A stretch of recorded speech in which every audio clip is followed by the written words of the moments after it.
Hello, welcome to Clydesdale Homestead. I'm Tamlin and thank you for joining me today. Today I'm going to make my first video about our indoor growing system, which I have never tried before, and we were gifted a lot of this equipment, so I am excited for this chance to try something new and grow indoors. We live in North Idaho, where our growing season is very short. In fact, it's snowing outside a little bit right now as I speak. And next week, we are supposed to hit lows in the single digits again. So we are nowhere near out of winter. And it's that time of year where we get itchy fingers, can't wait to start getting our garden going, and it's just way too early. There's no way. But if we had an indoor system, we would be able to grow year round. And that's one of my goals with this indoor system, is to be able to grow leafy greens in the house all year round. And I've been watching some YouTube videos about how to do this. One YouTuber I especially like their setup is the Provident Prepper, and I'll give a shout out to them. With their indoor growing system, it looks like they've been really successful. I have heard a few challenges that they are facing, and so I appreciate that too, as they talk about the space they have, issues they have, light, moisture, mold, pests, things like that can affect an indoor garden just as much as an outdoor garden, since we are introducing living things and water into a room in our house, which is, not really what rooms in our houses are made for.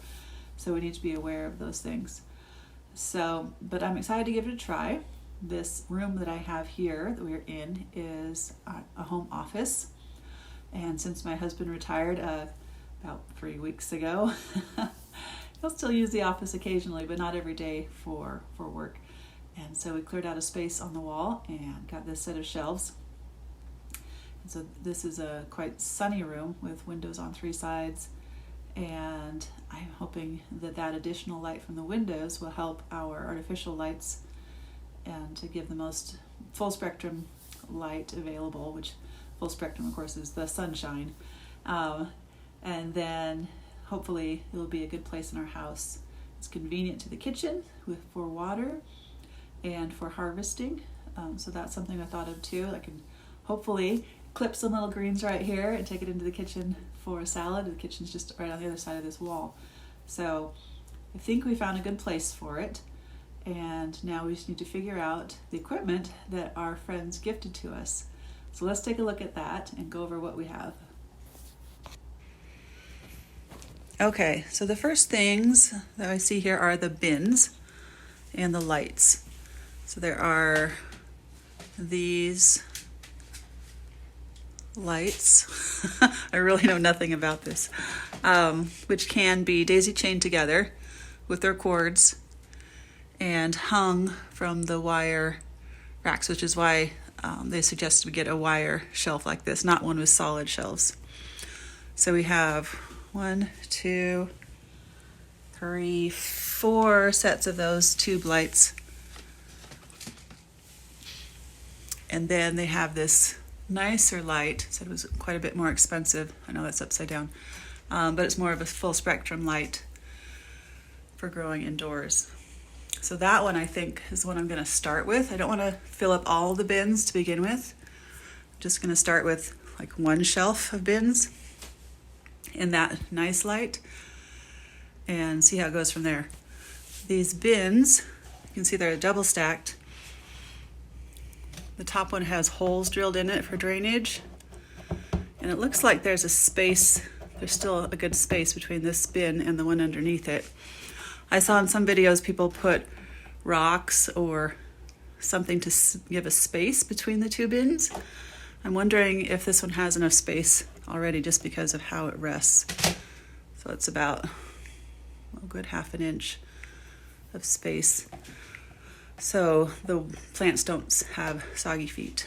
So we have these bins, we have some lights, there are cords, and then they gave us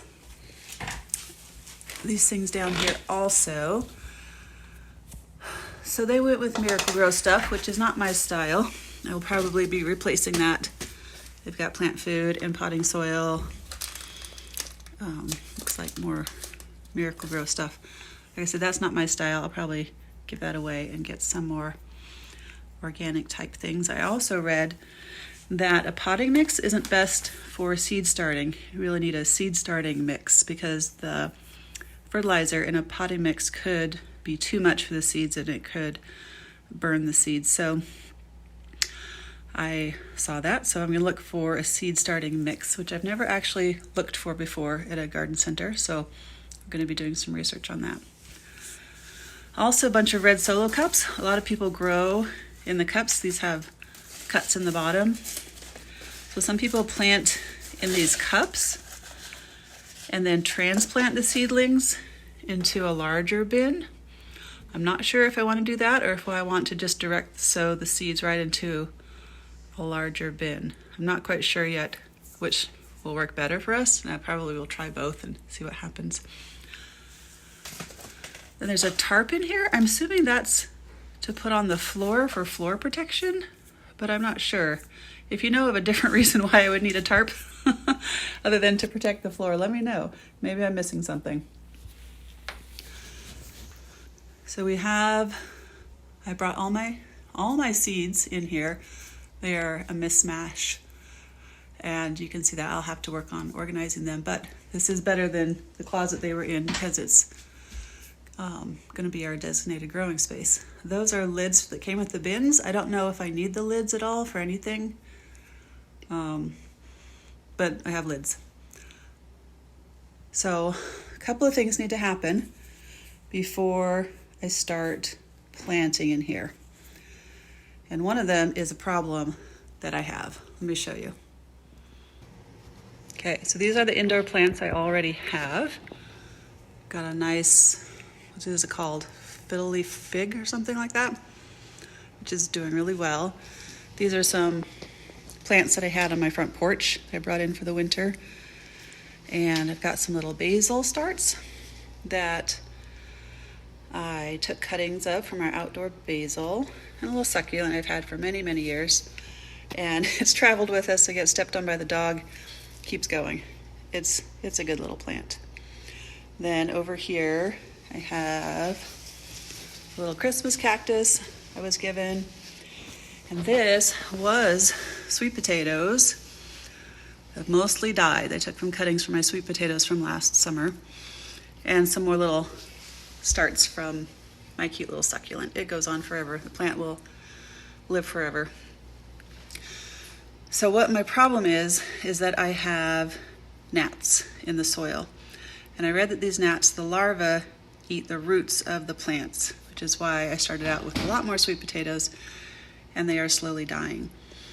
So I've been trying everything I can to get rid of the gnats, including vacuuming them up, paying my son to kill them. There's some right there. They don't fly a lot. They kind of crawl, but they are pests. I'm trying vinegar traps, and they do work, but it does not killing them enough. I've been trying a hydrogen peroxide water mix insecticide. I just started trying that, so I don't know if it's really working yet. I'm about ready just to chuck this whole thing outside and let it freeze. I'll probably take these out first. Oh, did you say aw? I gotta get rid of the bugs. I'm not gonna start new plants in the house when I have a bug problem. So I need to take care of these bugs first. If you've had success getting rid of these little gnat things that live in the soil, let me know. I mean, this plant is growing. It's nice. I don't want to throw it out, but it's way too cold outside to put the plants outside. They will not live. I'd like to transplant these basil into the growing system, give them more space. Like I said, but I need to get rid of the gnats first. This poor basil, I was vacuuming up the bugs the other day, and I kept sucking this basil into the vacuum cleaner. It's traumatized. So that's my first step. Before I can plant in my indoor growing area, I need to get the bugs under control. Quick view outside. It's snowing. Let's get back inside. Okay, back inside where it's warm.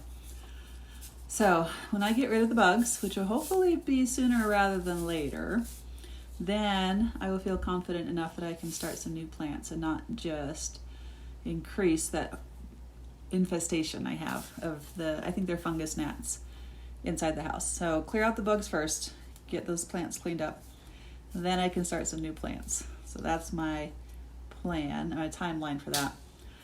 I saw on a meme recently that, what was it? Buying seed packets and planting seeds are two different skill sets, something like that. I tend to fall in the buying seeds category. Hey, Josh. So I have a lot of packets of seeds that I would like to plant in my indoor garden here. So I want to start with the leafy greens, things that do not need to be pollinated, things that don't need to grow very big in order to be edible. So a leafy green, you can eat it as soon as it sprouts if you want to. And also the cut and come again, you can pull off some of the leaves of the plant and it will continue to make new leaves and you keep it growing. You don't have to harvest the whole plant in order to eat your lettuce or your spinach, things like that. So what I want to plant, I went through my seed stash and I found some seeds that are new and some seeds that are very old. So I'm going to throw them all in there and see what comes up. So I have like a mesclun mix. This one has a date on it of 2013. It may not germinate, but it's worth a try. Got nothing to lose. I've got bok choy seeds from my own garden that I harvested last year. These I planted outside and they bolted right away. It was too hot. But I let them go to seed, harvested the seed, and hopefully those will be something that will grow well indoors. We'll give that a try. I have a Bordeaux spinach, which is also old. I've had that for a long time. I've never been very good at growing spinach outside. I think I wait until it's too hot. Yeah, that says 2010 on it too. It may not germinate. I also have spinach that I harvested from my own spinach last year. It bolted, got bitter. I saved the seeds. We'll see if it does better in an indoor environment where it's much more regulated. I have a lettuce, and that one is 2021, so better chance that those seeds will germinate. And I did also read that a head lettuce won't do as well as a leaf lettuce indoors. So that's kind of a head leafy kind of lettuce. I'm not sure. See how that does. I also wanted to try some parsley. I read that herbs can do well indoors. I have the basil already in the other room that I want to transplant. And I didn't grow a lot of parsley last year, so that's something I could use more dried in my herb storage in the kitchen. I also have this Merlot lettuce, which was my free seed packet when I ordered from Baker Creek. And like I said, I've never been very good at growing lettuces, so it's not something I would have bought, but I got it for free. And it is a fresh seed, so that should hopefully do well in the indoor garden. Okay, I found 2 more packages of spinach. And this is rather embarrassing. This packet doesn't actually have a date on it, but I remember where I lived when I bought this brand of seeds. That was when I lived in Phoenix, which was in 2002 and 2003. That was a really long time ago. And the spinach didn't do well in Arizona, but I kept the seeds and we moved around and I still have some. And this one says 2008. Also, I may have a problem with saving seeds and not actually planting them. So I'm going to try to get past that problem. I will plant probably just the whole packet. I'll throw the whole packet in. If any of them germinate, I'll call it a success. So that's my plan for using up these old seeds. Just get rid of them. Just plant them and see what happens. Stop holding on to them forever and moving them from place to place. So I will. So that's my first step in the indoor growing setup, is to put it all on a shelf, get it all organized, find some seed starting material, get rid of the bugs before I start introducing an environment where bugs might want to live in another place in my house, and then start growing. So if you have hints on how to get rid of those fungus gnats, please let me know in the comments. I would really appreciate it. I will try everything. I'd like to not have to pitch the plants out into the freezing cold, but right now that's seeming the most likely to be successful. I really would like to keep that fig because it's a pretty plant. So thanks for following along, and I'll see you on the next video.